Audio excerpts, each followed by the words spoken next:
Welcome to day 3 of the mini cut series. അപ്പോൾ രാവിലെ തന്നെ ഇറങ്ങിയിട്ട് ജോലിക്ക് പോവുകയാണ്. അപ്പോൾ ഇന്ന് എന്തായാലും കുറച്ച് പരിപാടിയുണ്ട്.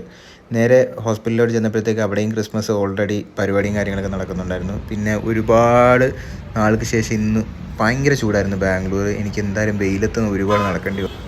ഇതാണ് ഹെബ്ബാൾ റീജിയൻ. ഇവിടുത്തെ ട്രാഫിക്കാണ് എനിക്ക് കണ്ടിട്ടുള്ളത് വെച്ച് ഏറ്റവും കൂടുതൽ ജാമായിട്ടുള്ളത്. ഇപ്പോൾ തന്നെ കണ്ടില്ലേ, ഉച്ചയ്ക്ക് 2 മണിക്കാണ് നിങ്ങൾ ഈ കാണുന്ന ട്രാഫിക്ക്. ഈ ട്രാഫിക്കിൽ ഓരോ സ്ഥലത്ത് സമയത്തിന് എത്തിച്ചേരുക എന്ന് പറഞ്ഞാൽ ഞാൻ ഓൾമോസ്റ്റ് ഒരു 1.5 മണിക്കൂർ നേരത്തെ വീട്ടിൽ നിന്ന് ഇറങ്ങിയാൽ മാത്രമേ കറക്റ്റ് ടൈമിന് അപ്പോയിൻമെൻ്റ് ഉള്ള സ്ഥലത്ത് ചെന്ന് കയറാൻ പറ്റും. അപ്പോൾ എന്തായാലും ഞാൻ അതനുസരിച്ചാണ് ഇറങ്ങുന്നത്. പക്ഷേ ഇന്ന് എന്താണെന്ന് അറിയത്തില്ല, ഭയങ്കര ചൂടായിരുന്നു. അതെല്ലാം കഴിഞ്ഞപ്പോഴത്തേക്ക് നല്ല രീതിയിൽ ഡീഹൈഡ്രേറ്റ് ചെയ്ത് ഞാൻ ഒരു ജ്യൂസ് കുടിക്കാൻ വേണ്ടി കടയിൽ കയറി. വരുന്ന വഴിക്ക് എനിക്ക് അടുത്ത പണി കിട്ടി. എൻ്റെ വണ്ടിയുടെ മീറ്റർ ഗേജ് ഊരി കയ്യിലിരുന്നു. പിന്നെ കടയിൽ പോയി അത് ഊരി കൈ വെച്ചു. പുതിയ ലുക്ക് എങ്ങനെ ഉണ്ട്, കുഴപ്പമില്ലല്ലേ. അത് കഴിഞ്ഞ് വീട്ടിൽ വന്ന് ലഞ്ചും കഴിച്ച് ഇതേ ഒരു സിനിമയും കണ്ട് ഞാൻ കുറച്ച് നേരം കിടന്നുറങ്ങി.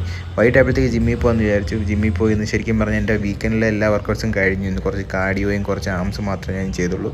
അപ്പോൾ ക്രിസ്മസ് ആയതുകൊണ്ട് എൻ്റെ നാട്ടിൽ നിന്ന് കുറച്ച് ഫ്രണ്ട്സ് എല്ലാം കൂടി ബാംഗ്ലൂരോട്ട് വരുന്നുണ്ട്. അപ്പോൾ എൻ്റെ ബർത്ത്ഡേയും കാര്യങ്ങളെല്ലാം അവരോടായിരിക്കും നമ്മൾ ആഘോഷിക്കുന്നത്. കറൻറ്റ് വെയിറ്റ് 80 kgs ആണ്. അപ്പോൾ നമുക്ക് എന്തായാലും ഇത് കുറയ്ക്കുന്നതായിരിക്കും. ഓക്കെ.